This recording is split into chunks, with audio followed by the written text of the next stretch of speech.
Good afternoon, Jason from Bohemia Bees. We are going to talk about something very unique in beekeeping. I have two frames here, and you'll notice they look a little different. They are definitely fully capped, but they have a very unique appearance. So the difference between the two frames you have is a wet capping, and that would be the one on the left here. Okay, and the one on the right would be a dry capping.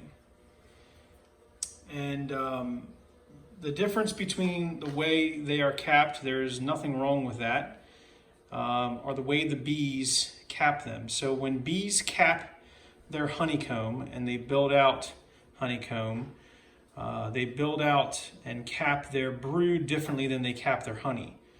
So when they cap their brood, they typically cap the brood one brood at a time. So they'll finish capping the brood and then they'll move to the next brood one at a time. But when they cap honey, they actually cap sections at a time, using an inch, inch or two at a time. So they'll do small sections and they'll finish each section at a time, which is why some will actually be a little discolored than others. You'll see some will be a little bit discolored, and then this looks like a little more of a dry capping, this is more like a wet capping. What makes one a wet capping versus a dry capping is that the actual wax that is extruded from their abdomen, chewed and then placed over the actual cavity or the honeycomb cavity.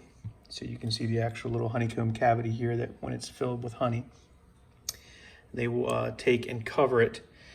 The wax that is put over top of it is actually put very close to the honey. So when it touches the honey, it makes it a wet capping. It doesn't make it any different, doesn't make it taste any different. It just makes it look a little different. So this would be considered a dry capping, and this would be considered a wet capping.